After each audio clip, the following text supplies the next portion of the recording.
We do have a quorum. This meeting of the Seguin Independent School District has been duly called, and notice of this meeting has been posted in accordance with the Texas Open Meetings Act, Section 551.043 of the Texas Government Code. We'll start tonight with our pledges to the United States and Texas flag, and we have Calvin Baker, a fifth grader at Potlawn, that's going to lead us.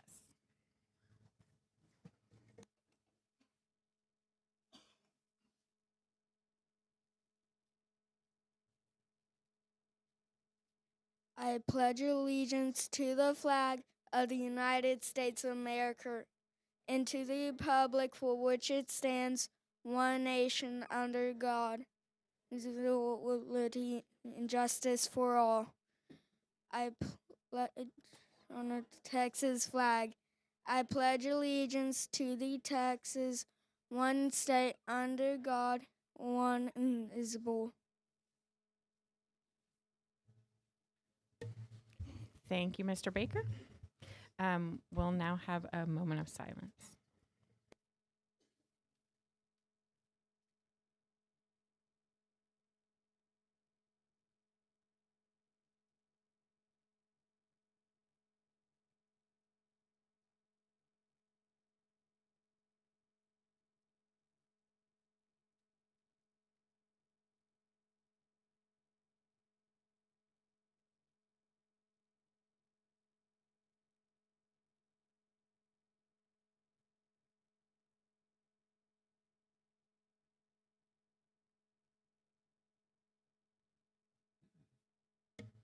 Thank you. We're going to move in a slightly different order than it says here. We're moving to item 2, audience with the board.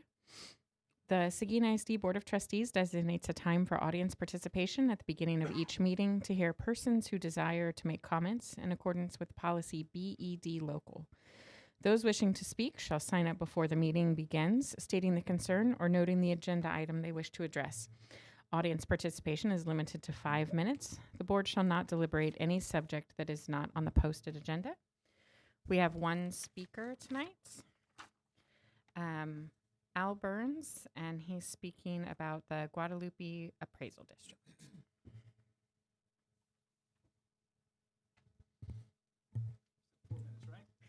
5 minutes. Oh, 5 minutes. Okay. The clock should be working, but also Miss Duncan can I'm gonna time you. set a And timer here.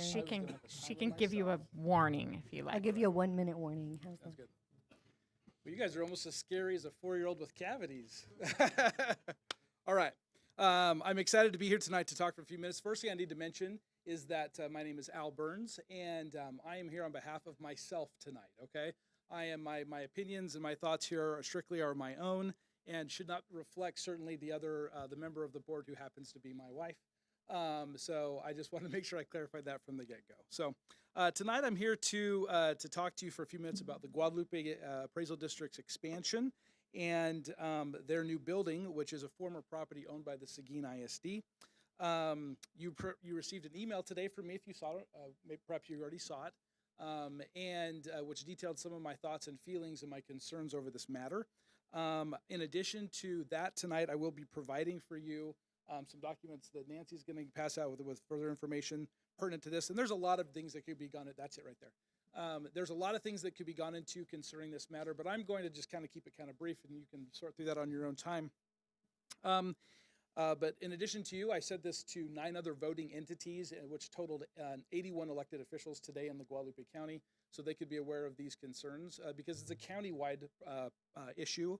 And certainly the Seguin School District plays an important role because they actually a large tax entity at the appraisal district. So there's, again, a lot of information we can kind of go through. But the first thing I really just, and the most important thing I just want to point out is that currently underneath the voted and approved on proposal from the appraisal district, the Seguin ISD will be spending a large chunk of money on their new expansion, all right? And their expansion is large. In fact, it's way too large. They're looking to get a building that's 3 times the size of the average building of a county that you see in any of our adjacent counties. They're looking to restore a historic building, and the costs are astronomical. In fact, when you break down the cost between their proposal for the Mary B. Erskine School and also the buildings that was their alternative, there's about a $5 million plus difference between those two. And there's reasons perhaps where they picked one over the other, but the other ones provided adequate space. Not perfectly ideal, and neither was Mary B. Erskine, but the space is enormous. And in turn, with my research and what I've done, it came out that there's roughly a $5.3 million increase by using the Mary B. Erskine building versus the alternative. Of that $5.3 million, the Seguin School District is making a commitment to cover about $842,000 of that over the next 10 years. That's in excess of what they would spend if it was just the $5 million, okay? So over $800,000 the school district over the next 10 years is going to be giving to this entity for this building versus the alternative. That's a lot of money. And in fact, across the entire county, all the school districts will give about $250,000 per year, which comes out to $2.5 million. That's a lot of funds to take from our students and from our teachers, okay? So I provided you with information about this so you can go into further detail. There's a QR code here which links to the public media that I've been posting and creating on this issue, which goes into various details of this proposal. And I guess in the end, what I hope to do is persuade you to reconsider, all right? In May, when they gave their proposal, they came to this very building. I happened to be here. That's kind of the night I learned about it myself. After the presentation, I had some reservations, but overall it felt like a good thing, rehabbing an old building here in Seguin that we all love. I love the Mary B. Erskine building. It's a block from my house. We've done family activities there. That's where I threw baseball for my sons. I love that building, all right? But this is the wrong use for it, and it's a waste of funds. We're taking it from the children. We got to give it back to the kids and use it in some other way, all right? So what I'm asking is, after I watched that a couple times, I was kind of shocked. Of course, the board had a lot going on at that time, but I was kind of shocked at how this just got rubber stamped. It was an 8-1 vote that night, all right? There was one person that dissented. And so what I'm asking is for those of you who did not dissent that night to reconsider and contact those people who still have voting power to switch this, all right? There's a meeting on October 8th that can put a halt to this and we can go a different direction, or at least pause and reconsider. And I'm going to ask you to consider contacting those people on behalf of our students and tell them to change their vote, all right? The people locally that you all probably know are Josh Bright, Jim Livens, and also Pete Silvas. All people who are local members of our group, and I'm hoping that you will reach out to them and share your opinion about how you want them to affect the vote, all right? I'll send y'all a text with that information in case you need it, all right? Or I should say an email, I should say. I appreciate the opportunity to speak tonight and your listening ear, and hope you'll take the chance to read through some of the information I have or visit the local community page I've created. Thank you. Thank you.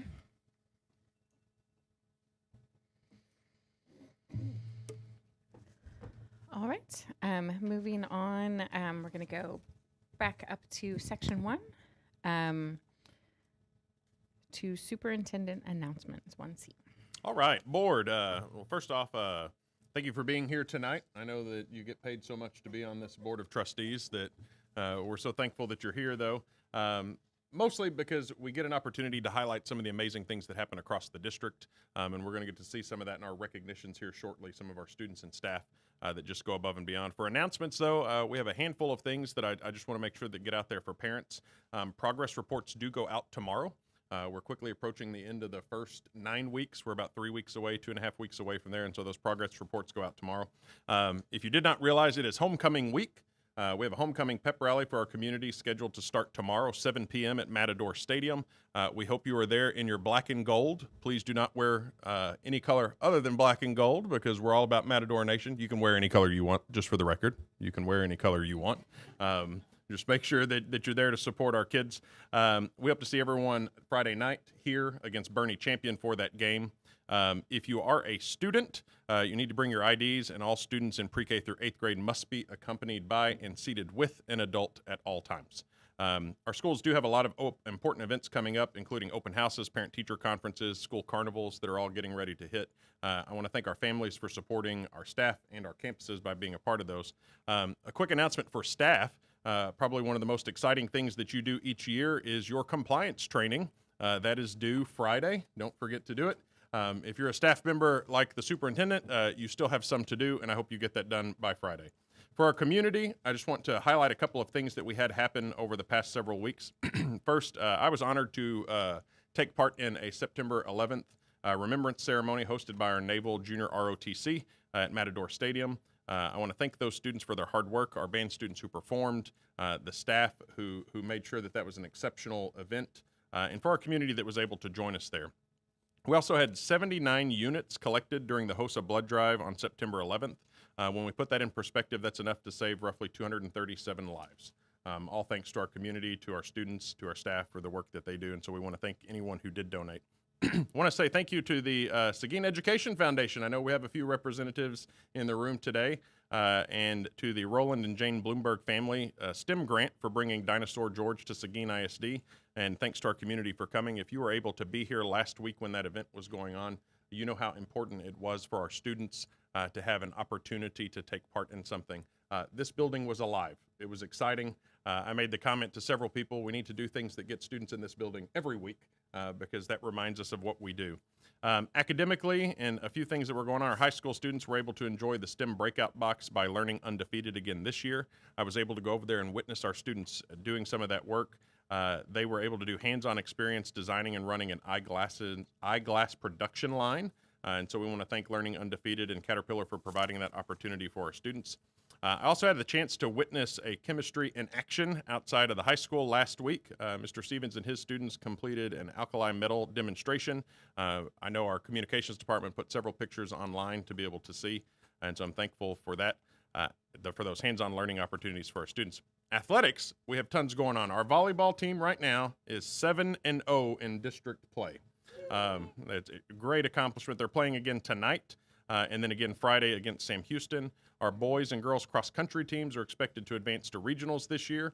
I want to congratulate Adrian Rangel and Noah King, who have placed in the top 10 of every meet so far. You can cheer them on and cheer on our teams at the Seguin Matador Cross Country Invitational this Saturday at Starkey Park. I've said this before. I'm not sure I trust people who run for fun. If you see me running, you should also be running. But we have several students who enjoy running in cross country, and so I'm thankful for that. Tennis is 3-1, and we'll host Lanier tomorrow. Football's fresh off its first district win against Victoria East, and we'll take on Bernie Champion this Friday at Matador Stadium. And then you can cheer on the AJB Toros or the Bonds Toradors. Football plays on Tuesdays, volleyball plays on Thursdays, and our cross-country teams are also competing in Saturday's meet at Starkey Park. And so just want to say good luck to everyone. And then finally, for fine arts, congratulations to our Seguin High School Band and Band Boosters for hosting the Seguin Marching Festival over the weekend. I was there all day. It was an outstanding event. A lot of credit to our Band Boosters for their work to make that such a success. And then our band, choir, and mariachi students started the week. Started the first round of auditions for All-State Jazz Band, Choir, and Mariachi over the weekend. So best of luck to them. And then thank you to our Folklorico group and Mariachi Matador for sharing their talents at several of our schools last week in honor of Mexican Independence Day. So, board, lots of great things happening across the district, and we want to make sure that we highlight those things. And so just a very exciting time for Seguin ISD. Thank you, Dr. Lee. Now we'll do board member reports. Just to mix it up, I'm going to start with William. Good evening, everyone. It's been a busy month as usual. Got to do Meet the Mats. Been to several football games at Breezemeister, the Matador football game. Last weekend, we attended a school board conference in Houston, which took up 5 days of lots of learning, which was very interesting for me on my first go. Got to learn a lot about what goes on here and in the school districts. Of course, I got to attend Dino George as well. This room was a madhouse, and it was pretty awesome. I will say that, just like Dr. Lee said. And then finally, still going to construction meetings. I spent my day today, or part of my day, at the ag facility. The buildings are already up. The electrical and mechanical is all going on. It's rocking and rolling out there. They're making great strides on that project. I think the transportation project is almost finished. And so we're moving in the right direction on those construction projects. I too have a lot on my list. I'm going to read it and then highlight one thing.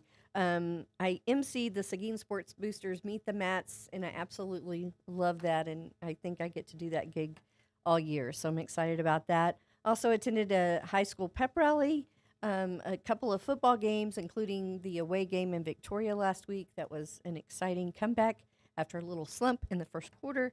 So proud of those guys for grinding it out and getting that win in their first district game. We did a team of 8 board training on board operating procedures. We also went to the TASA TASB conference in Houston. I also attended Dinosaur George, and this is where I will stop and tell you that I had an opportunity to meet Dinosaur George. And when he found out I was a board member, he couldn't stop gushing about our students. He does this at very many districts and other places for young people.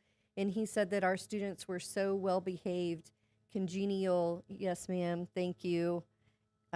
It was just such an honor for him to gush about our students. So congratulations to those teachers and administrators out there who are really working with them, especially through Great Expectations. Thank you. I have done quite a few things as well. I started my reading over at McQueenie. The librarian sets up times once to twice a week, or it just depends on my schedule, and I go over there and spend some time reading books to the students, and that gives me the time to be a teacher again, and I love that. We did do the team of 8 together, which was talking about board policy and so forth, and I'm on the construction committee as well. The McQueenie construction has just boomed, and it is blooming out there. If you ever get to go down 725 towards New Braunfels, you will definitely notice the building, and it's going to be a flagship, I tell you. It's good. And then I also got really dusty at the ag barn today, white dust everywhere. I got to work with the special student services in the food distribution the day that they had it here, and that was a lot of fun. I did get my hands good and dirty with potatoes because I was helping with making big bags of potatoes go into little bags, and so it was a lot of fun to see all the students working together, the construction crew, CTE group, as well as the special students that were there. So that was lots of fun. And I went to the 9/11 Remembrance, and then did the breakout box, the engineering breakout box, and the chemistry in action as well. So those were all excellent things.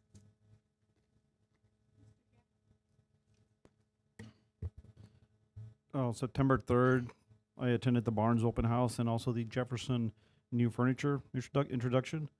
The teachers were having a blast out there with their new furniture. September 11th, I also attended the remembrance ceremony by the ROTC. Once again, they did a great job. Followed right after that, I went to the CTE sections and got a tour with Sergio. And then it also included the break box at the high school parking lot. So that's a great collaboration with the staff from Learning Undefeated as they did a simulation on the manufacturing process. Also went to the Text Ed Con 25 from September 11th through the 14th in Houston. Attended several sessions. Some of them that stuck out to me was one from China Spring ISD, which they actually have they call it a champions/ambassadors, where they have people from the community learn more about the school districts. They do like a Texas public school funding seminar or a class, local school tax rates, how it's determined, Vader elections, and the budget, the school budget. So basically they give them the basic information on how the school operates, and then they in turn are advocates for the district. That's all I have.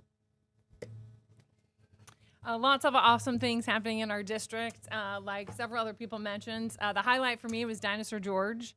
I love the fact that the students were able to come in during the week, and then it was open to the community for 3 nights. Every night where I drove by, the parking lot was full of people. And it was fun to bring my family at the end of the day and go through and see all the dinosaur things. And I am a proud owner now, thanks to the gift shop there, of a megalodon tooth. So it was a good day. Yeah, lots of good stuff happening this month. Second month of the school year, so it's been busy. Echoing what Linda said, I came in during the day with to see the Dinosaur George thing and see the kids running around, but then we came back for the gift shop that night and ran and talked to Dinosaur George, and also when he found out I was a school member, he just glowed about our students and how they didn't have any, and it was the third day, they hadn't had any problems with anybody crossing the ropes. There was no incidents with anybody touching any of the exhibits, and he was just very, very impressed by the way our elementary students behaved. And like a lot of our every single elementary school, K through 2, and then several schools all the way up to 5th grade all came through here. So it was busy here that entire 3-day period. So it was awesome. Shout out to volleyball tonight. Let's go get that 8th win. Also, Tex EdCon. Probably the session that I found most interesting was there was a couple chief of staffs from Texas State representatives, and they kind of gave an inside look about what the representatives do, especially when it comes to policies and writing legislation and how that goes down. And so it gave a lot of good information for school board members and how to interact with the legislator or representative to get their attention, especially if we don't like something that they're possibly talking about at the legislative level. And then the Matador Marching Fest, I did make it there for the exhibition performance, and it was fantastic.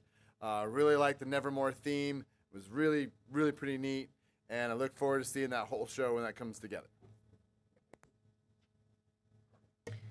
All right, I'm the last one in no particular order. I got to go to Meet the Mats, the marching contest, which was fabulous. Dinosaur George, I have loved Dinosaur George for many years, and I keep trying to get elementary schools to bring him here, so I'm so excited that the Education Foundation did that, and that was awesome. We are also tooth owners as well as some woolly mammoth hair, so always fun. Pep rally, football games, including middle school, and going along the lines of what they said, our students are super polite at the middle school games. They say please when they're asking for their hot Cheetos and cheese or whatever they're asking for, and I'm pretty proud. It's a pretty cool thing to see. And then Tassa Tasby. My intention is to write up a little thing about all the things I went to at Tassa Tasby, and in my spare time, I will make sure that I get to that. But it's been a wonderful time to see all the things that are happening at the beginning of the year. So our teachers, staff, parents, and students have a lot to be proud of. All right, moving on. Speaking of being proud, we have recognitions. First is the student recognition. Dr. Lee and Emily.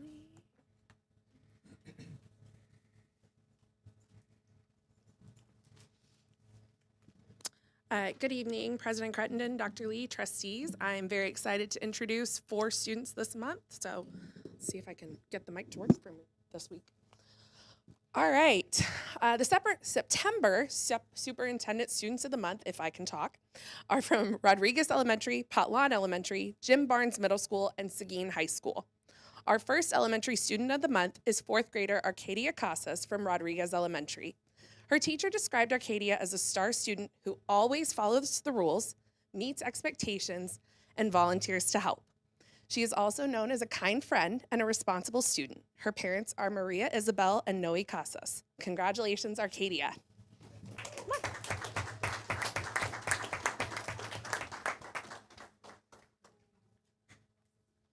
Do you want to take a picture with her?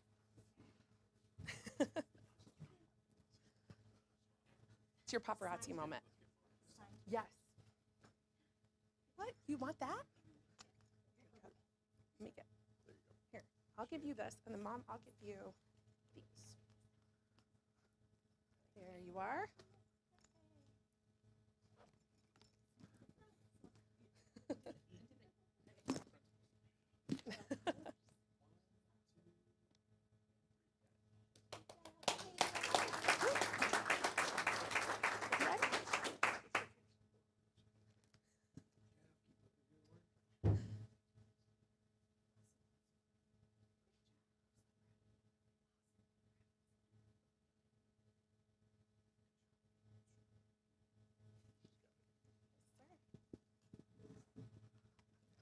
All right, our next student of the month is 5th grader Calvin Baker, representing Potlawn Elementary.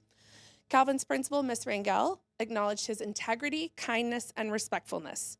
This A honor roll student also participates in Student Council, STEM Club, and Guadalupe County 4-H, and I'm told is the 2024 state champion in his division for the archery shooter division. Is that right? Yeah, we'll roll with it. We'll go with it. Okay. His parents are Bradley and Lori Baker. Congratulations, Calvin.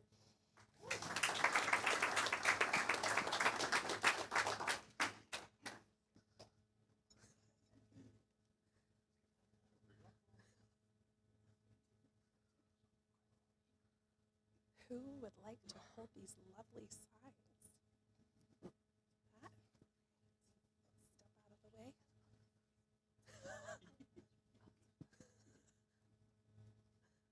I knew we'd get there. I know. Thank you.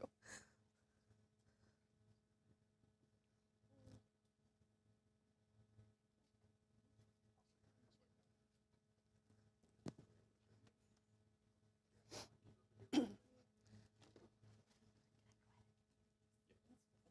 I'll bring the other one over. Okay. If I don't knock that over, hold on, stop. There you go. Thank you, sir.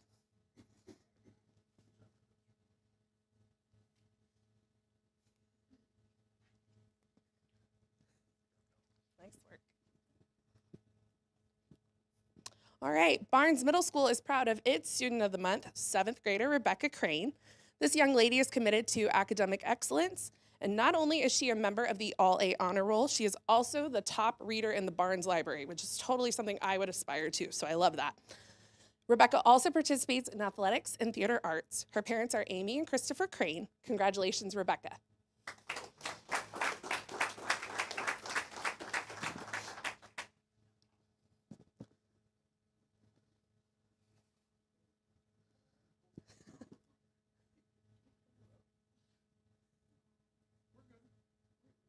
You sure?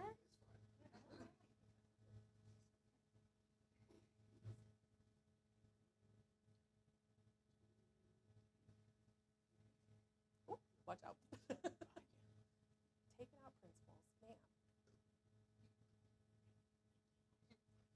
I was gonna say, do you need me to hold that for a second?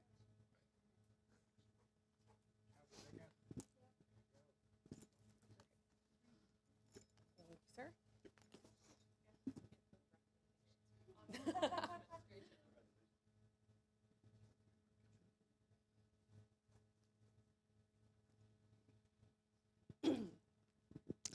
Our final student of the month is Seguin High School senior, Zenobia Wheeler. As a member of the Early College High School program, she is known for demonstrating consistent growth and leadership. Zenobia participates in athletics and other extracurricular activities while still maintaining a commitment to community service and a part-time job. Her mother is Wilhelmina Living. Congratulations, Zenobia.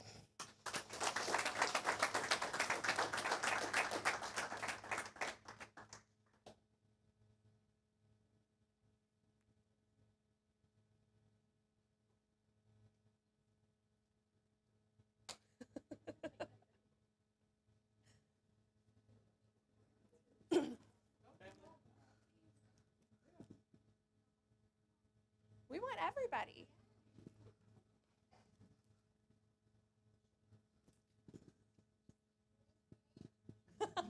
You want to come take a picture?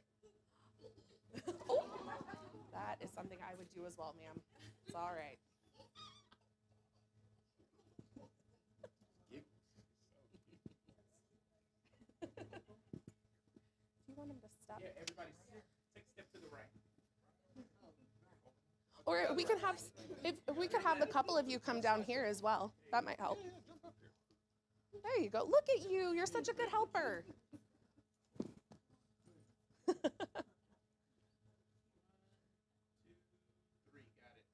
Oh.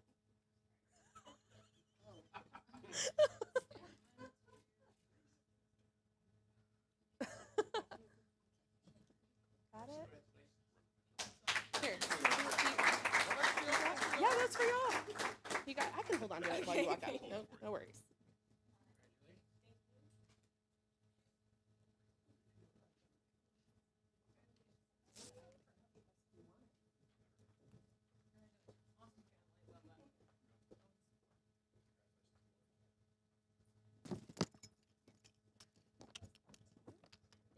You're very welcome. Oops. All right, let's have one more round of applause. Okay, And now I'm going to turn this over to Dr. Lee for the Superintendent's Apple Award. All right, friends, people say if you want something done, ask the busiest person you know. This is certainly true of this month's Superintendent Apple Award recipient. His impact on Seguin ISD is undeniable. As one colleague shared, he shows us the importance of giving back to his school and community and reminds us that we are better when we share our time with others. This Matador generously gives his time to capture the excitement, spirit, and memories of our school and district events, reminding us what Matador Nation looks like in action. As a dedicated member of the Seguin High School staff in the Career Technology Education Department, he helps students earn Adobe certifications and grow skills in graphic design, photography. Did he finally realize? That's always my favorite. Photography and video production through Matcast. He co-advises our Business Professionals of America chapter and Beyond the Classroom teaches the value of connection, inclusion, and respect through the Meet in the Middle program. That is Matador Nation at its best. We believe exceptional students become exceptional citizens, and his work cultivates, inspires, and empowers our learners every day.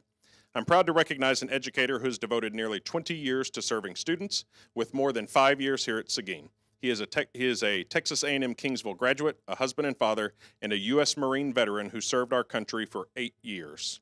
His life of service reflects the heart of Matador Nation. Please join me in celebrating our September's Superintendent's Apple Award recipient, Mr. Timothy Cantu.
All right.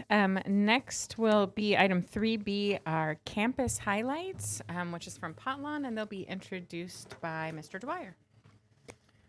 President Crittenden, Dr. Lee, and my fellow trustees, it is my honor to introduce our campus highlight presentation from Potlon Elementary. More than 460 students in kindergarten through the 5th grade attend school in my home district of District Number 1 at Potlon. Potlon Principal Annalisa Rangel is here to share her school's targeted improvement plan, which focuses on 4 key areas that her staff believes will support student growth. Ms. Rangel, the floor is yours.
Okay, can you hear it now? You can all hear me. Okay, so the year prior, we were that A and we made a slight decline. So when we're looking at our data, we are looking at it very intentionally because we're striving for that A again. So we're gonna grow from that B to that A. So like Mr. Dwyer said, we are working on 4 areas to get to our goal. And they consist of intervention, writing, science, and grade expectations. So I will talk about each one of those areas a little bit deeper so that we can move from that B to the A. The first one is intervention. Every student, every need, every day. When we looked at our data, we are growing our students that are struggling, and that my campus is really good at doing that. When I looked at our overall data, we were missing the mark on the students that were already mastering and meeting. So we need to look at that more intentional and see what can we do for those students as well, and then also balance it because we still have students that are struggling. So really looking at that and looking at our intervention schedule and making some adjustments so that every student is seen by a teacher, even if they're already on target or already mastering. Teacher-led groups at every table, hands-on, meaningful centers, that whatever they're doing in the centers is going to lead to growth, and then accountability for every learner. We have to look at every student on our campus. So those are some pictures of intervention taking place already with our campus, and then that was some kindergarten stations, and they're messing with shapes. The next one is, I've presented to the board before, is writing. We've been working on writing for the past 3 years, and we've seen growth in writing. We're still not there, but we're gonna keep going.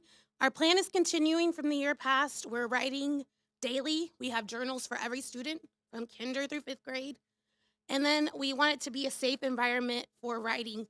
Students enjoy writing now, and writing's all over our hallways, and you can see it. And it's integrated in all our subjects. We're utilizing RACE and ACE for those ECRs and SERs. Something that we do every month for the past 3 years is one of our PLCs, we bring in writing, our grade levels analyze it, and then we make plans on how we can help each other. If one teacher's stronger, share the wealth. And then we assist each other through that PLC process. One thing that we've been able to attend is Gretchen Barnaby. We've continued to use her strategies, and they work well for us. We have portfolios. We just got those distributed because we had to take their writing and we gave them all to the grade levels. So they looked at their writing from last year to kind of see where they left off. And we're planning to give them to them at 5th grade so they can see kinder through 5th grade, all their writing the entire year. I already said it's displayed prominently. And one thing that we want to add is to have some writing contests. So I might be calling y'all to be some judges. That's writing at our campus. Let's see, the one at the bottom is 5th grade, and that's already the first month of school. And they're utilizing some Gretchen Barnaby strategies. We have 3rd grade writing at the top using RACE, and the one over here is 1st grade, and it's in Spanish because our dual language students write in English and in Spanish. And then we have a student going through the writing process. Science, I'm gonna be very transparent. Our 5th grade scores for math and reading are sitting around in the 80s, but our 5th grade scores in science are about 20 points lower. So we're looking at a systematic kind of problem. So I'm gonna see how we can address that as a campus. It is kind of a state issue as well. So we just kind of added last year, science was not all by itself in there, it was embedded. So we have that in the master schedule, so that is a change. We're focusing on vocabulary. That 5th grade test is no joke. That vocabulary is difficult. So really honing down on that vocabulary, increased opportunities for those hands-on investigations. They have to be able to see it and actually get in there and use their hands to get that concept cemented in their brain. We're also using writing in science. In 5th grade, they also have to write on that science test. So that's what we're doing for science. Those are some pictures. A 2nd grade student doing a lab, and he's writing that out. Our 5th graders in the middle, we're doing a property of matter lab, and then our new science teacher was doing a hands-on demonstration. And I'm glad to say every time I come on, he's doing either a lab or some kind of hands-on. Our last thing that ties everything together is Great Expectations. I'm very excited that we got to pilot that last year, McQueenie and us. Um, it went hand in hand with our campus because their core beliefs go along with Potlawn and my core beliefs. All children can learn, building their self-esteem, that mutual respect is key, and then holding high expectations. So Great Expectations has a lot of different pieces to it. So I kind of broke it down. There's 17 practices that go along with curriculum and character education. In September, we're working on building that positive environment and those strong relationships. I think of Rita Pearson, students don't work for people that they don't like. So building that relationship and getting to know our kiddos. They're just not a test score. They are students, getting to learn from them. And then holding that high expectations and making sure our teachers are in the power zone, teaching on their feet. That's when you're gonna notice stuff happening and monitoring, adjusting in the moment. Our campus practices, if you come visit, you knock on our door, you should be greeted by a student. They should say hello and come up with you. Great Expectations is trying to make students good citizens, being able to talk in front of people. So our students lead our assembly every morning. Our student council started it. We're now on 4th grade, and it will go all the way down to kinder, doing our call to excellence. We encourage them to speak in complete sentences and address each other by name. Another practice that is used is each week we have a life principle that we talk about in our assemblies. This week is courtesy, and I just put some examples at the bottom of all the words, and there's a word of the week for each of the entire school year. So it's just to motivate, inspire, and challenge every learner to achieve excellence in learning and living. We want to make sure that they're excellent after they leave and graduate as well. So that's Great Expectations, and that goes along with our other academic portions. So those are some examples. Those life principles we give students, teachers nominate them, they receive their awards on Friday. That's 5th grade, leading the call to excellence, doing the pledges. Student council has a big part to play in our Great Expectations. They led it, and they do a lot of things throughout that in call to excellence. And that was our first student council meeting. And then our door, if you greet, that's just an example of a sign. So if you knock, you should be greeted. So our goal is going from a B to an A. So together we dream big, believe we can achieve, and shine bright as Potlawn Matadors. Thank y'all. Do y'all have any questions? I do too. Okay. Thank you, Ms. Yes. Raphael. Thank you. I know it's not easy to do the first one of these of the school year, so we give you some extra appreciation. Thank you so much. We are moving on to item 4A, introduction of newly appointed administrators from Mr. Newman.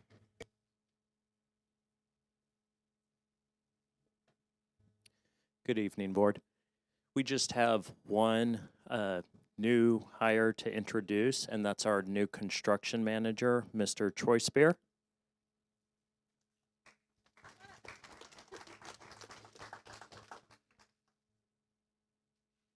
We promise not to grill you too much. Oh, on that's it. okay. I get used to it. It's finally nice to meet you. I've met Grace. I've met William on a couple of jobs. Dr. Lee, see, I got your name right this time. First week, I called him Dr. Bell twice, not to him, but other people, and they looked at me like I was crazy. So it's just good to be here and good to meet all of y'all finally. I actually enjoy this school district. I've been here 12 days, and I have seen every employee that I've come in contact with who smiles and seems like they enjoy their jobs. And just everything y'all are doing our construction in, it looks great. And the money you're putting towards these kids, I think is wonderful. So I'm going to be a great part of that, hopefully. Thank Do you. you have any questions? Yes, welcome. Thank you. Thank you, Mr. Spear.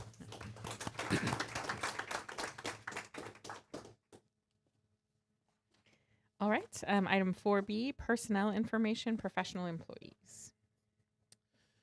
Okay, we just have a list of new hires and resignations for the board to acknowledge.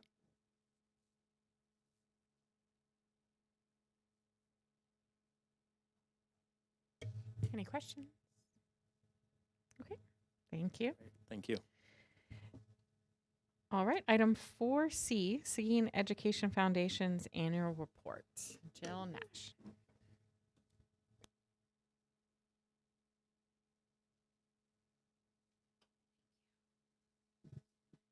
Good evening, President Crittenton, Dr. Lee, and Board of Trustees.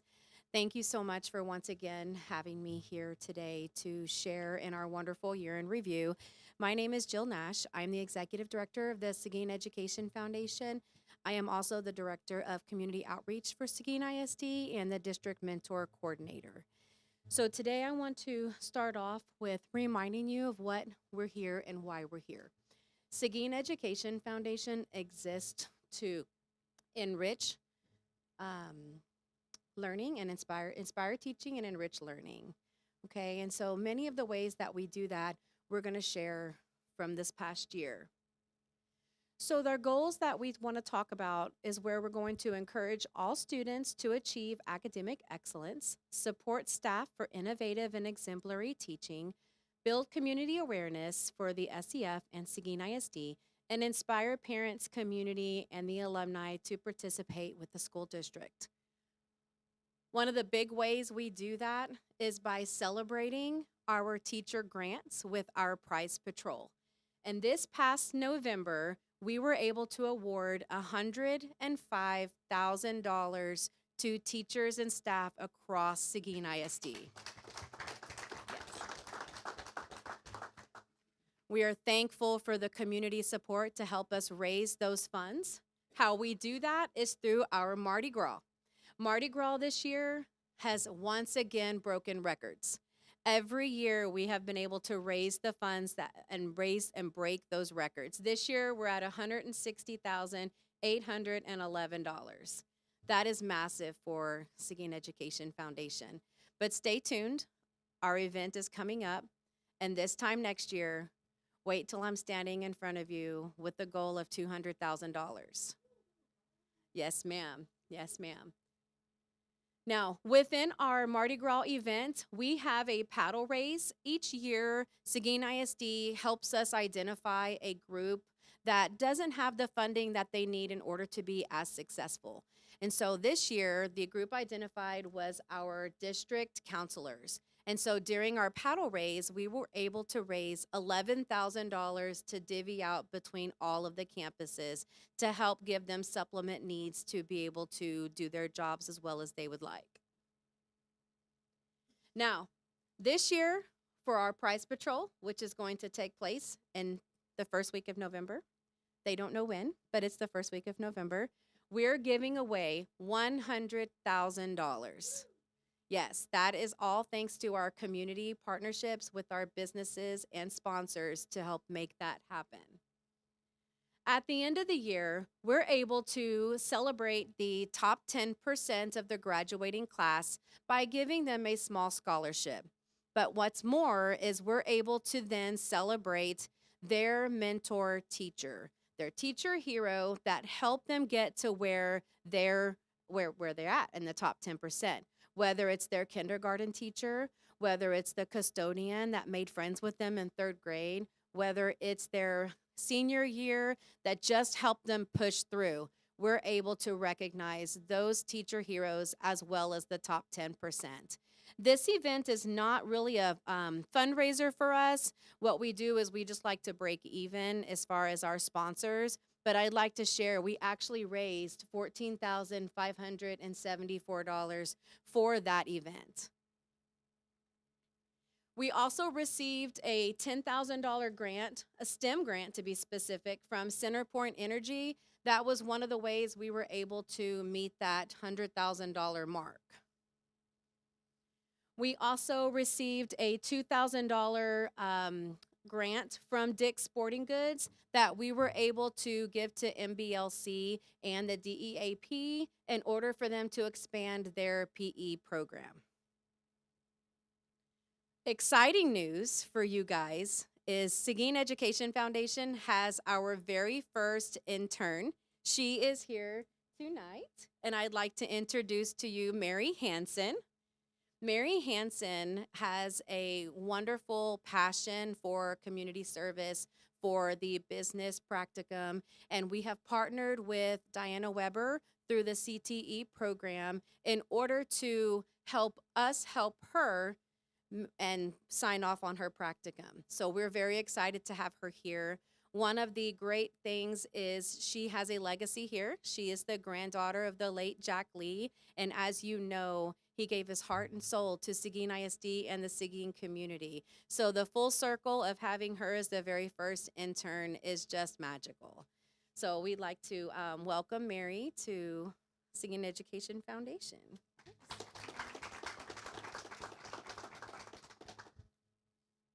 This is a list of our executive board and directors. The Education Foundation is comprised of 35 board members. We are very fortunate that those board members, we stay full.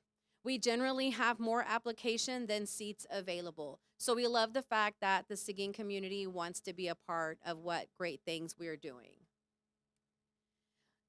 Items coming up, we're currently in the employee giving campaign, and that is where the employees can get back through a payroll deduction into Seguin Education Foundation. So we're running that campaign now. We will be doing our welcome wagon in October, and what that is Seguin Education Foundation gives $50 to every single brand new teacher to the district to help them get started, to spend on whatever they like. And then our surprise patrol is in November. Mardi Gras is set for February 12th, 2026 at the Coliseum. And then our celebration of excellence is set for May 12th, 2026. Any questions? I just have two questions. One, the employee giving campaign, can you kind of talk about the rationale of having employees contribute and then give grants back to employees, back to the teachers? Sure. Kind of explain that in more depth. Sure. The employee giving campaign gives the opportunities for employees to give back to the Education Foundation in ways that, I don't know, you might be able to better answer that for me, Dr. Lee. I got you. Okay. So it's really, Ms. Burns, what it really is it's an opportunity for employees who want to support things that are happening in classrooms. And so all of that money that is given to the Education Foundation is 100% turned around back to the district. So anything, I don't know what they have, I'll be honest, I don't know the numbers, just because I wasn't here last year to know what the employee giving ended up with or not.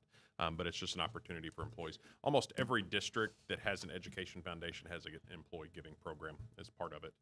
Often the employees will get shirts or sweatshirts or something in return for a $5 a month donation or something like that. Yeah, we do have the range anywhere from $1 to the maximum amount that they would like to give. We have Seguin Education Foundation shirts that we do give if they select that they want to participate for maybe $10 a month. We give them a shirt, $25 a month, they get a shirt, and free tickets to Mardi Gras and so forth. And I believe as of the August distribution, it was about $996 that Seguin ISD gives back to the foundation. I'd also like to add that this is something that we've been doing almost since its inception, that we've had this program going with the employee get back. And we're so grateful for and it gives them an opportunity to be involved at not a large expense. You know, it can be as little as $1. So we're very grateful for that as well.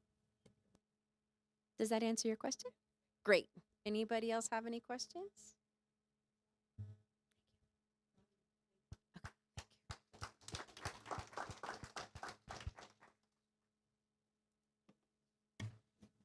Thank you.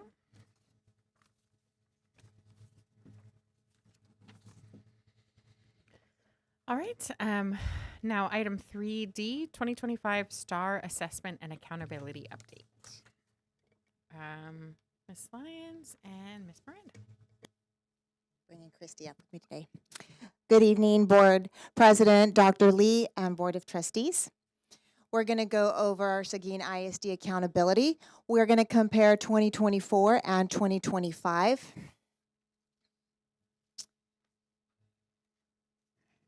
Just to kind of go through how our accountability works, it is 3 parts. It's our student achievement, school progress, and closing our gaps. Our student achievement and school progress is better of the two, whichever is higher, and that's 70%. And then our closing the gaps is always going to be 30% of our overall grade. And we'll dig into that a little more as we get through each domain and break down our own data. So this slide kind of shows our overall campus rating results compared for 24 and 25. Across Texas, you'll kind of see here that 31 campuses increased in ratings from the prior year. 86% of campuses stayed the same score or improved for the prior year. This is across all of Texas. So these are all schools in Texas. 86% of campuses stayed the same or they improved from the prior year. Looking at our campuses in comparison from 2024 to 2025, we had 58% campuses increase in ratings from the prior year, and we had 75% of campuses that stayed the same or improved from the prior year. If you look at the breakdown across 2024 to 2025, we had 2 A-rated campuses in 24, 1 in 25. 1 B-rated campus, 5 B-rated campuses currently. 2024, we had 1 C-rated campus. We have 3 currently, 2025. Last year, we had 7 D-rated campuses. This year, we have 2 D-rated campuses. Last year, we had 2 F-rated campuses. This year, we have 1 rated campus. So you can kind of look through that a little bit. So we did have some improvements. We had 16% of our campuses stay the same, 58% increased, and 3 decreased, 25%, sorry.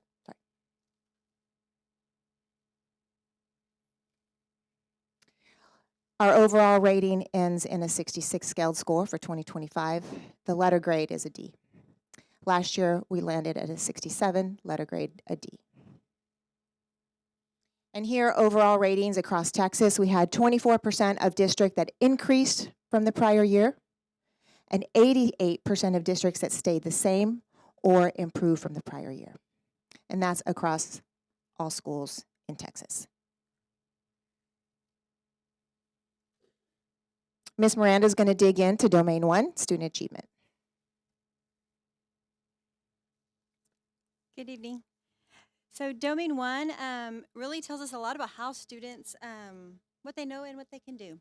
So STAR performance is what's measured for our middle schools and our elementaries. And then our high school includes CCMR and graduation rates. So the district rating is based on a proportionality. Each campus is assigned a Domain 1 score, as you can see here. And the number of students enrolled in grade 3 through 12 at that campus is how their proportion or their weight is generated. So for example, if you look at our largest campus, Seguin High School, it has 2,017 students in grade 3 through 12. They scored a 70 for Domain 1. And their contribution towards the district's Domain 1 was approximately 27 points. Our smallest campus, which is MBLC, with 73 students, they scored a 92. However, proportionally, they only contributed about 1.2 points to the overall district grade. Any questions about how the proportionality is calculated? Okay. So when you look at our comparison from 24 to 25, the district for Domain 1, the points totaled 67 in 24 and 68 in 25. And you can see how the districts did across the state for Domain 1 with 91% 91% of the districts in the state staying the same or improving from the prior year.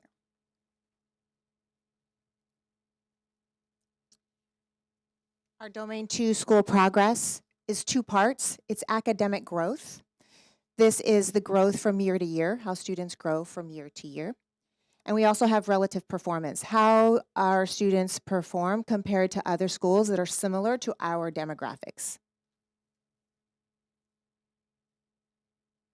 So if we look across Texas between last year and this year, we have 23% of districts that increased rating from the prior year, and 86% of districts that stayed the same with the same score or improved from the prior year.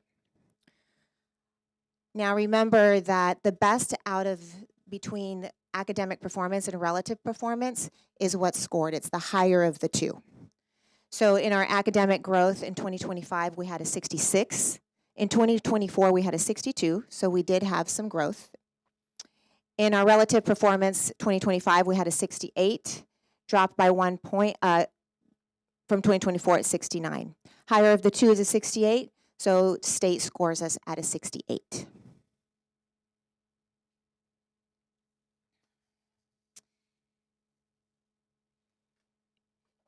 This is how it breaks down between the two. You kind of see from school to school between A and B how they calculated their 66 and how they calculated the 68.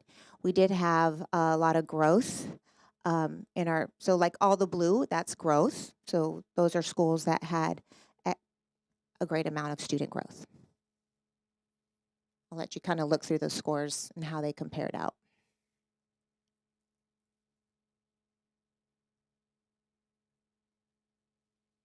Again, remember that 2B is how we performed against schools like ours, demographics like ours. And so just so people understand, when you're looking at those schools, so like they'll take a school like Rodriguez with those demographics and they find other schools. So it's not like they take all the Seguin schools as a chunk. It's correct. It's different schools because even our schools have different demographics from each other. Correct. So yes. The more people can understand about the star. And closing the gaps, Domain 3.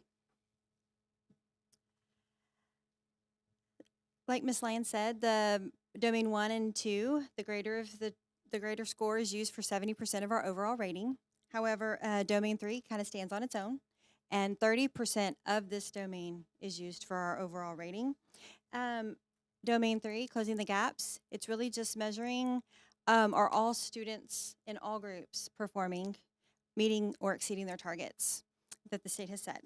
We want to make sure that there's equity in our educational experiences.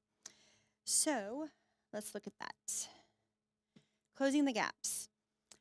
So again, the proportionality, you can see that each school is given a Domain 3 rating based on all students and their lowest two socioeconomics and their high focus groups. High focus includes any students that's identified as needing special ed services, economically disadvantaged, maybe an emergent bilingual, migrant, homeless, and foster. And across those subgroups, again, performance, growth is then looked at again through those lenses. And so you can see how each campus scored for Domain 3. And again, the proportionality with our highest campus with 2,017 students scoring at the 49. They contributed approximately 19 points for the district overall average. And again, Mercer-Bloomberg, MBLC being our smallest campus, they scored an 85 for Domain 3. And they contributed approximately 1 point towards the district overall. So you can see how the proportionality impacts the overall campus rating.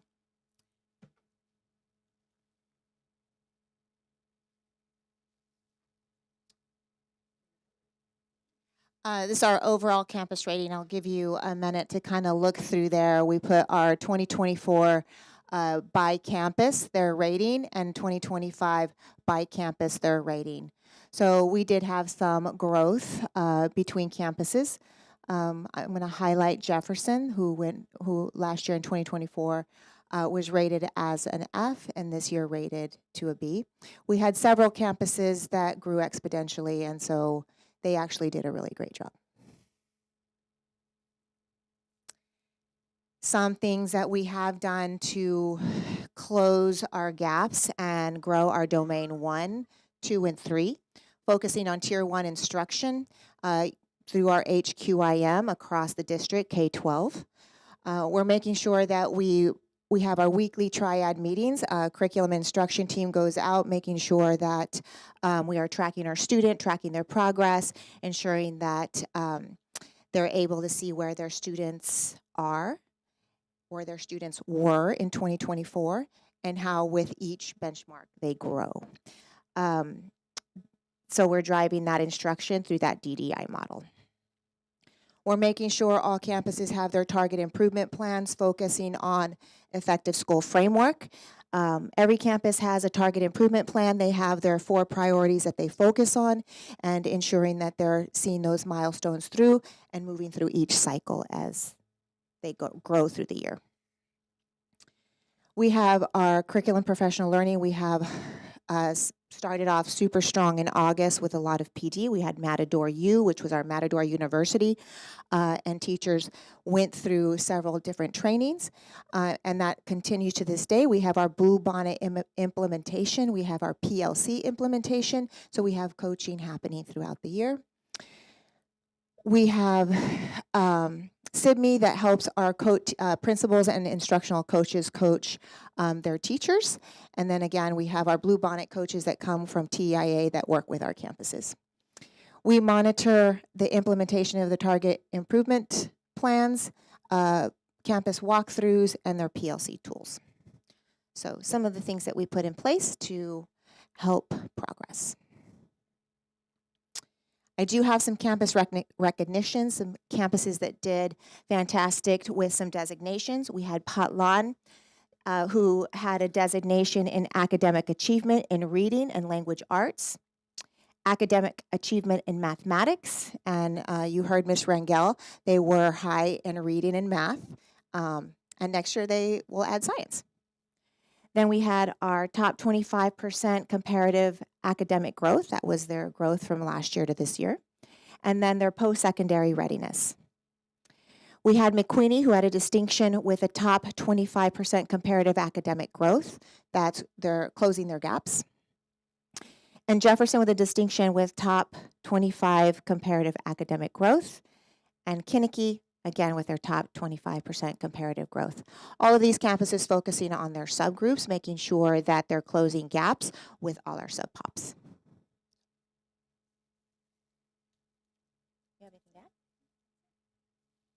Any questions? I just have a quick question. So I know there's a lot of variables as far as what determines the final grades. Is there something that sticks out that we did different in 2024 versus 2025? Or did we just pretty much polish the current programs that we have? Well, difference, I think, is we have some implementation in our curriculum and instruction HQIM. So we are focusing and making sure that our teachers are coming in for planning, coming in to unpack a TEAC, planning backwards, focusing on that Tier 1 instruction, and focusing on all components of their HQIM. HQIM is kind of just an outline. It does take teacher creativity to roll that out. And so as they get familiar with the curriculum, then they're able to kind of add themselves into that curriculum. But we are just tightening up some systems that was needed, making sure that we're driving instruction through a data lens and making sure that we're focusing on that Tier 1 instruction. You'll hear a lot of intervention, but intervention actually comes second, because if you're focusing on that tier 1 instruction, that first time teaching, right, you want to then look at the data outside of that. Did 80% of my students get what I just delivered? And so then how do I focus on the 20% that didn't? And so that's where my scaffolding and my differentiation comes in. And so we're just kind of tightening up some systems. Principals are tightening up their systems on campuses, just to kind of compare. Hopefully our big buckets is secondary, so we're really focusing on our secondary campuses. Those are the big buckets. They are our accountability. Our elementary can grow, and we need them because they can give us that little push, but we really are focusing on secondary this year. Thank you. I think, just to add to that, I think a little bit of what we saw from 24 to 25, so if we look at campuses that we saw some fairly significant improvement that happens. Jefferson, Kinnicky are good examples. You got to keep in mind, ball is not part of accountability. They're tied directly to whatever Kinnicky scores are, and that's what they're going to be. In Jefferson and Kinnicky, a great place that we as a district last year saw significant improvement was in that school progress domain, where we're compared to how much growth we had in general. And I was going to say, if we can click back to it, that school progress domain, domain 2, specifically looks up the best of within domain 2. So how are we doing just in growth in general from our students, and how are we doing in growth when we compare ourselves to districts and campuses that are in campus or district comparison groups that the state puts us to that look like us. A lot of the big gains that we saw on campuses were scored in that school progress domain, because for an elementary campus especially, all of their accountability is tied solely to star performance and star performance alone. So they get the better of what's in domain B or domain 2, A or B, and then they even get the better of domain 1 or domain 2. So did we perform well on academic achievement, just flat out how did we perform in star tests, versus how did we perform in growth? Whichever one is the better there is what counts as 70% of our overall scores for those elementary campuses. So when we saw significant increases in a short period of time, it almost always drilled down last year to that school progress domain. We saw lots of progress and growth happen. That's why you hear Ms. Lyons talk a lot about Tier 1 instruction being the focus for this year, because that has to be the focus. We're not seeing the improvement in student achievement, just flat out star performance that we want to see. Our kids are performing better than they did the year prior, but that doesn't mean that they're still performing well, and they're performing where we want them to be. And so expectations are put solely on Tier 1 instruction. I was able to attend one of their department meetings today for curriculum instruction specifically. I just popped my head in and sat in there for, I don't know, maybe 30-ish minutes or so. And a lot of the conversations were focused on what can we take off of teachers to make their jobs easier so that they can focus on what really matters, high leverage instructional strategies that are happening in the classroom. So how can we take some of the administrative burden off, lesson plans, test creation, stuff like that, to allow them to focus on what they need to, which is instructing kids every single day. Because when we look at where we didn't perform so well, if we look at Barnes or even the high school where we saw decreases there, sometimes it was not student achievement or student growth as much as it was closing the gaps, where we've got to focus on individual student groupings within how they perform on star performance. I know it's a lot. It's easy for me to talk about it because I deal with this every single day. They deal with this every single day. You guys don't deal with it every single day, but the short of it is we saw lots of gains because we saw school progress. We saw growth in our students, and that is the game. That's the name of the game right now, is how can we make sure that students grow. I think what Ms. Rangel said for Potline specifically about every student every day, like that is the mindset that we have to have, because it's no longer about how can I just get kids to pass the test. It's how can I get kids to be better than they were the year before. And so the focus does have to be on Tier 1 instruction that's designed specifically for individual students to be able to see that happening. So I did not mean to take over. I'm so sorry. Great. Yes. Growth. You can, but it is a little harder in the secondary level because there's not as much to compare to. So we really have to focus on our domain 1 when it comes to our high school kids. Like you have English 1, English 2, so that's something that you can compare. But Algebra 1 is Algebra 1. There's nothing compared to Algebra 1 in high school. So they just have to meet grade level when it comes to Algebra 1. It will be interesting this year because of the way they've redeveloped accountability. Typically at the secondary level, the high school specifically, you would only see academic growth being calculated from English 1 to English 2. And that's it. So English 2 is the name of the game when it comes for school progress and growth. The difference this year is the state is saying they are going to calculate growth between 8th grade English and English 1. Which I'm interested to see how that is going to go over across the state because they are two very, very different curriculums and two very, very different sets of TEKS and expectations that are being taught. So I'm not sure how that's going to play out for anyone yet because we've never had that calculated before to even know how they're going to calculate that. Right. And then something Denise mentioned to me the other day was the difference between our algebra students. Our algebra 1, 8th graders can take algebra 1, and so they essentially pass their EOC and don't ever have to take it again, and those are 8th graders. So what you're calculating in Algebra 1 at the high school level are students that had 8th grade math and then as a freshman have Algebra 1. So it's a little different because your advanced students kind of take that at Algebra 1 early. So the 8th graders that take the Algebra 1 doesn't count for us at all? Yes, it does, but at the middle school level. Oh, okay. Yeah, only on the middle school campus that they are on. Okay. So traditionally, what you see is students who take advanced math and are taking Algebra 1 as an 8th grader, they're advanced students. It's almost guaranteed that they are your higher performing students when it comes to math. That's why they're in that Algebra 1 class, and so they traditionally perform high on Algebra 1. So then when the 9th grade students or 8th grade students become 9th graders, those that are taking Algebra 1 are those that are in those regular classes. There's not the guaranteed pass, the guaranteed high performance, or otherwise they would have probably been in that advanced math class to begin with. And you also have less students that are taking Algebra 1 as 9th graders, so one student counts for more in overall percentages of approach meets and masters versus when they're included in a full grade level. And then those advanced students will never, the advanced students will never take the 7th grade math star. They skip it, right? They take the 6th, they take the 8th and 7th, and then they take the Algebra 1 and 8th, right? So some of our 7th graders take the 8th grade test because they're advanced 7th graders. Can we go back to the slide where it shows the schools, the A's, the B's, the C's, the D's for the state? Yes.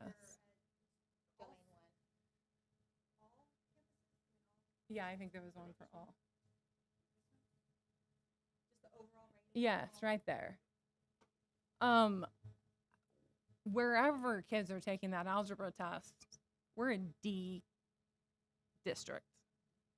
If you see that line, we are a D. I really think that something drastic needs to happen here because we are way down on that line.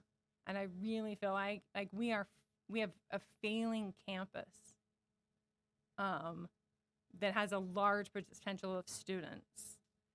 We have our secondary campuses that this is our future. And I do not want to take away from the elementary school campuses that had huge improvements because I think that is fantastic.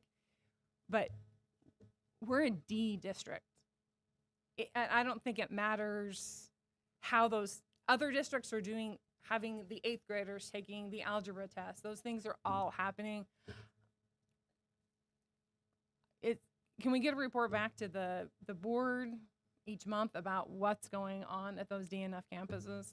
Because it makes me sick that we have this many kids that are on these campuses. Because we're failing kids. I look at this and I'm like, in order to play UIL, in order to participate in UIL, you have to be a C. And those kids who can't participate, we take them off the game and say, you got to do all this extra work to get there. I don't know. It's their grades for UIL. Right, but we as adults, we're failing.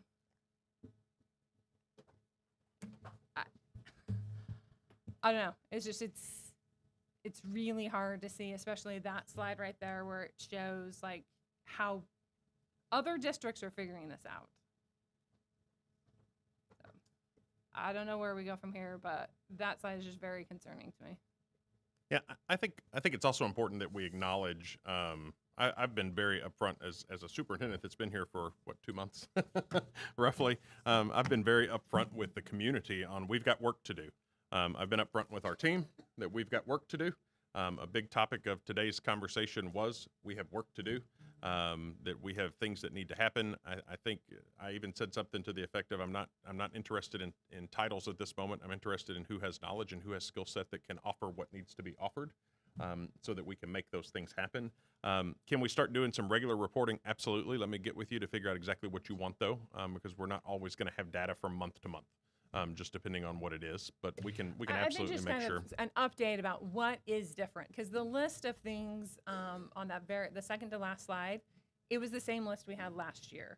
Is that what are the new things? What are we changing, particularly in those secondary campuses? Certainly, yeah. And the elementary school with the big drop. What's changing there? The strategies. I think we had a great presentation from Potlawn today about what strategies they're doing. Something similar to that about here are some of the things that are happening. Just so I feel like the board has a level of accountability of watching this before the next scores come out. Yeah, and some of it, like we talked about today, is very much we have to tighten systems and processes across the district. We have to get out of operating with 12 individual campuses that are evaluated as 12 individual campuses, and instead being one Seguin ISD that is focused on what needs to happen. And so we do have work to do. We've got some important things, but I'll get with you to see exactly what it is that we're looking for, and I have no problem with that. And real quick, I agree with Ms. Burns on a lot of this, but I will also like to recognize that there was a secondary school that made a significant improvement from 24-25, and that'd be Riesermeister Middle School. They did a really good job, and they're just barely shy of making that B, which would have been super cool. I know Ms. Guzman's working real hard over there, and so I applaud her and her efforts. You know, and then almost having new admins on every single middle school this year, I really think that we're going to see some improvements over there. They'll get it on both of them. So yeah, but it's good job, Riesermeister. And just so you know, Lisa, what we were talking about with the algebra is not this report, but when you look at it from home, when you look at the stuff, 7th grade looks weird and 9th grade looks weird. It's like, why are they so much better at teaching algebra at the middle school than they are at the high school? Like, that always seemed really strange to me. And we had just talked about things that sometimes look like weird anomalies and trying to help people understand why they look the way they look. Like, it looks like that for all 7th graders, and it looks like that for the very first presentation I got. I was like, why are Barnes and Breezy so much better at teaching algebra? It's not. It's that the advanced kids take algebra in 8th grade. So we try to look for some of those things that always look a little strange, not even in this report, but just if you're looking at the whole report, which you can access. So if there's anything else that people have found over time that you had to ask for explanations of or anything like that, please let us know, because it's always something good to share with people. But that was one of mine from my early days on the board.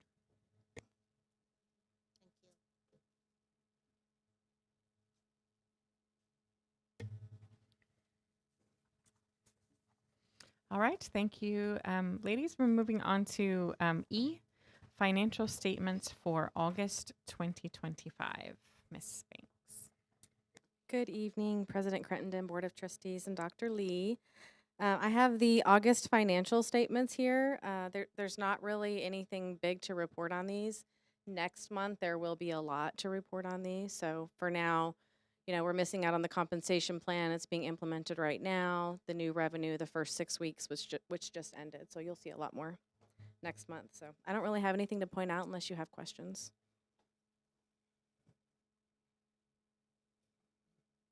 Okay, seeing none, we'll move on to new vendors.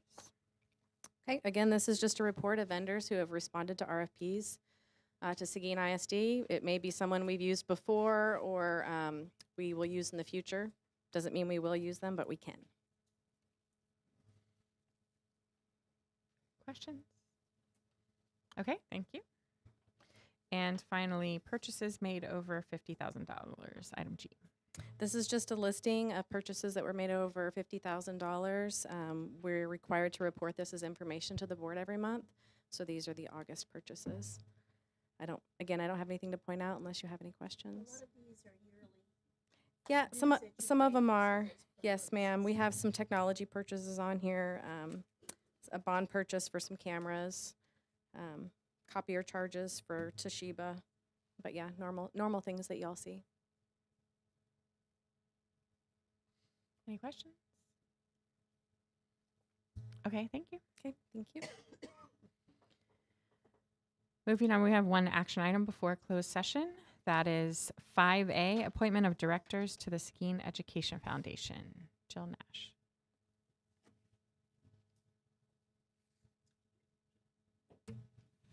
Board, this is just an action item for you as a board to appoint up to 2 members. Is that correct, Ms. Nash? Up to 2 members from the Board of Trustees that would serve on the Education Foundation Board of Directors. You can just come up. Sorry. Sorry, I was trying to help Ms. Nash out while she was. I don't think. That's okay. I don't think anyone will have any questions. We only had 2 members who expressed interest in continuing on the board. So that's Ms. Duncan and Ms. Miller, unless an email went astray. So just making sure. Okay. I will accept a motion from somebody that's not. Move to accept nominations for Ms. Duncan and Ms. Miller for the Board of Directors for Seguin Education Foundation. All right. I have a motion from Mr. Bright and a second from Mr. Dwyer. Any discussion? All in favor, raise your right hands. Opposed, same sign. Abstentions, there's 2 of those. Motion passes 5-0 with 2 abstentions. Sorry, don't make me do math at 8 o'clock at night, guys. Okay. Thank you. Thank you. We look forward to working with you guys again. Appreciate it. Thank you. Okay, we will now move into closed session.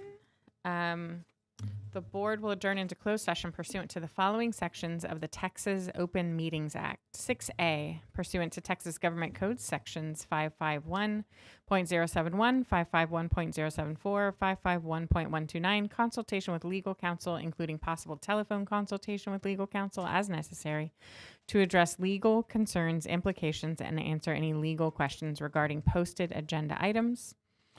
Including 1, safety audit findings. Then 6B, pursuant to Texas Government Code Section 551.074, discuss personnel matters, including appointment, employment, evaluation, reassignment, duties, discipline, or dismissal of an employee.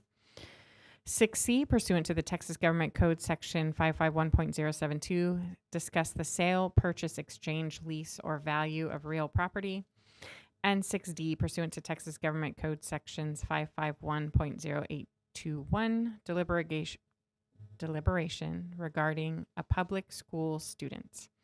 So I think we'll take a couple minutes recess before we go into closed session. It's 7:57 p.m.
Okay, we're returning from closed session. It's 8:59 p.m. And we have no action. Moving on to 8, consent agenda items. Policy BE local states that the consent agenda shall include items of a routine and or recurring nature grouped together under one action item. All such items shall be acted upon by one vote without separate discussion, unless a board member requests that an item be withdrawn for individual consideration. The remaining items shall be adopted under a single motion and vote as applicable.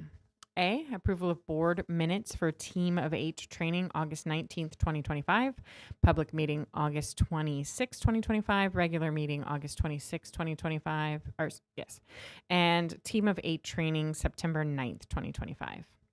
B, approval of tax collection reports for August 2025. C, approval of proposed budget amendments, September 2025. D, approval of donations received August 2025. E, consideration of possible action to delegate authority to Chief Financial Officer for easement purchase agreement with the City of Seguin. F, authorization of agreements between Seguin ISD and Tangram Rehabilitation Network in the amount of $839,500. G, submission of a class size waiver, exception waiver to the Texas Education Agency. H, request for professional development waiver 2025-2026.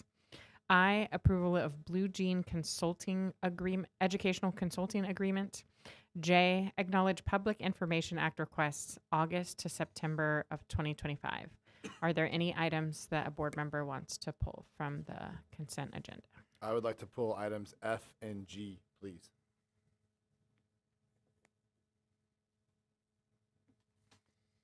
Okay, pulling F and G. Anyone else? I would like to pull item H. Oh, no, sorry. Item I.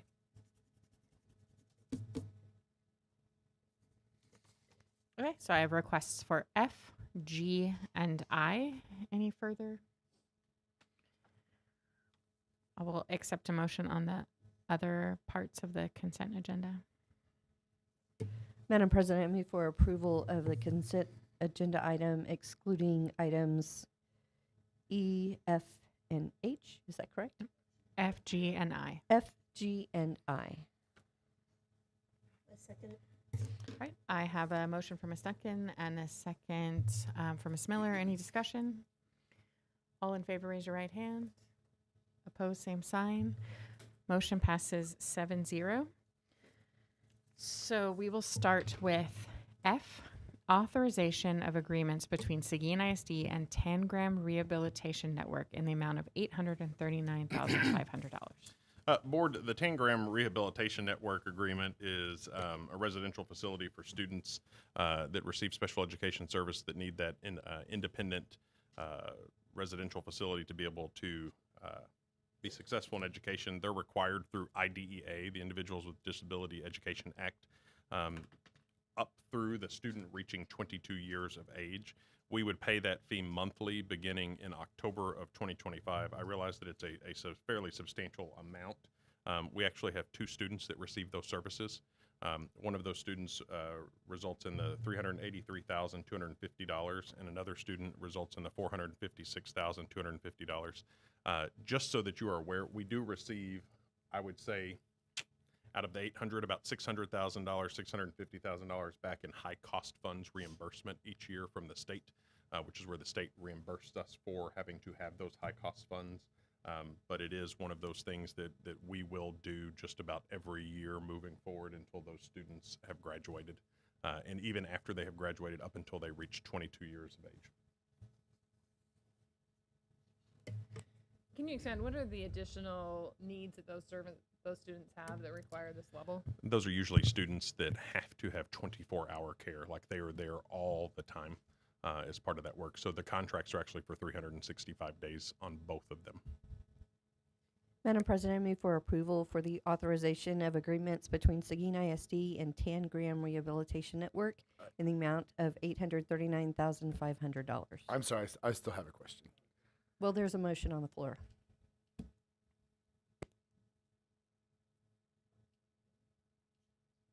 after she repeats it.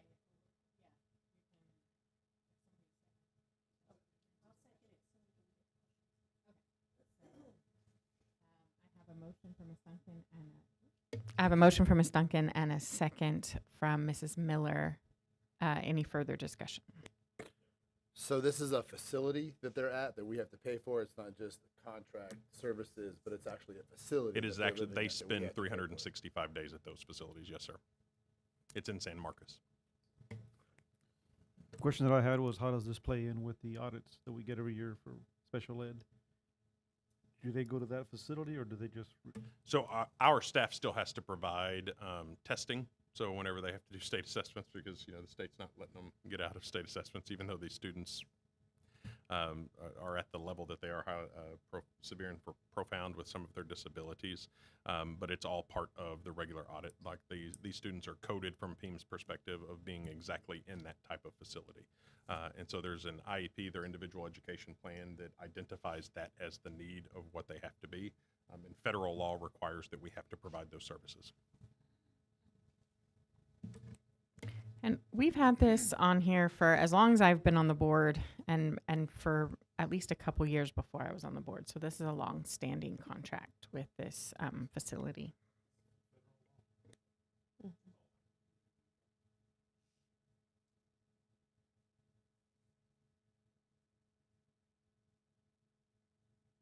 Any further discussion? All right. All in favor, raise your right hand. Opposed, same sign. Motion passes 7-0.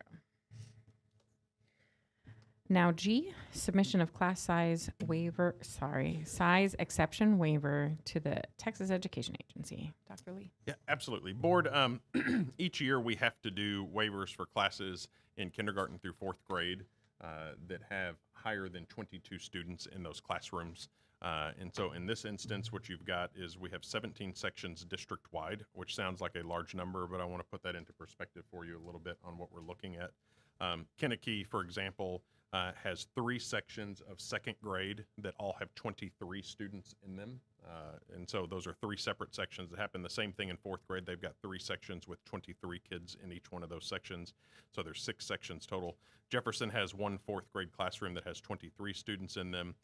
Rodriguez has 2 fourth grade classes that each have 23 in them. Vogel has a first grade, their first grade classes that are set at 23, 23, and 24, and then a third grade that's 24, 24, and 25. Both the first grade position and a first grade position, first and third grade position, have been posted for us to potentially hire another teacher if we get a qualified applicant. And then Vogel also has 2 second grade classrooms that each have 23. I did a little bit of research to see where we fall. A lot of times you will see districts in our area that do not do waivers at all, and it is because they have in their District of Innovation plan that they don't have to provide waivers for classes over 22. Comal ISD is a perfect example. They've DOI'd out of it. They actually staff their classes at 23-1 for kindergarten through second grade, or 24-1 for third through fourth grade. Navarro, right up the road, also DOIs out of it, so they don't do waivers for class sizes either. Bernie in our district does not do that. As a leadership team, we've identified what we think classes need to stay at as best possible, and we're really trying hard to keep kindergarten through second grade at 22 students or less, third and fourth grade at 24 or less, and fifth grade at 25 or less, even though fifth grade is not required. But the state requires us to do these waivers or hire a teacher to be able to fix that, and so that's why you have the waivers in front of you. You'll likely get these every year, which is why they were in the consent agenda as part of that work. But I just wanted to give you an idea of where it was. Originally, the exhibit did identify Potlon is also having 2 classes that were over. We had kindergarten, 2 sections, one with 26 and one with 25. We actually moved internally some staffing across 3 campuses. We shuffled some things around and eliminated those at Potlon. So there's not any that's overstaffed there. We added a kindergarten teacher to that campus by reducing a teacher on a different campus. But I just wanted you to have numbers of where we're at. So when we say that we're seeking a class size waiver, we're not seeking class size waiver for 30 kids in a class. We're seeking class size waiver because the law says if it's above 22, and almost all of them are at 23. Happy to answer any questions, though. Madam President, I move to grant the submission of the class size exemption waiver to the Texas Education Agency. Great. I have a motion from Mr. Dwyer and a second from Ms. Duncan. Any further discussion? All in favor, raise your right hand. Opposed, same sign. Motion passes 7-0. Now we have I, approval of Blue Jean Educational Consulting Agreement. Dr. Lee. Board, what you have in front of you is an agreement with Blue Jean Education Consulting. A couple of you, handful of you, maybe 3 of you, I think, were able to meet Dr. Halachka, who is one of the representatives, the main person with them. What the agreement does is it allows us to do a handful of things. The primary function of the larger pieces of it are strategic planning. We've already identified 4 days in October where we will do true strategic planning and start working on getting that. It involves an instructional program review where they will come in with an outside lens, look at what's happening in our classrooms to see where we need to focus on that Tier 1 instruction that we talked about earlier today. It also includes focusing us on being able to develop a professional development plan, specific professional development series with our instructional leaders, our campus principals, central office folks that need to on accountability and leadership. And then depending on what the findings we find or what we see develop in our strategic plan or the instructional review program, other professional development that would be tied directly to that is what you've got. The reason it's in front of you is because it exceeds the 50,000 at 54. I honestly probably could have reduced a day or two from the agreement and lowered it below the 50,000. I just felt it was important that you saw it because it is significant work that we are doing with strategic planning, professional development, instructional review, those types of things, which is why I wanted it in front of you to be able to see it. But happy to answer any questions again. I was actually in that session at the TASB conference and met the consultant. She was fantastic. Sometimes at those sessions I get, they're not always as engaging. This one kept me I was on the edge of my seat the whole time. At 7:30 a.m.? Yes, 7:30 a.m. in the morning. And it was just fantastic, the work that they've done. And they had a gentleman that was just hired from, what district was that? Grand Prairie ISD. And they took us through the process of him onboarding. It was kind of, here's how you onboard your new superintendent. And they actually have a lawyer on staff that went through that process. But it was a way to share with other districts how this can happen in your district. And the consultant, she was fantastic. So I'm looking forward to the work she's going to be doing here. Does anyone have any questions?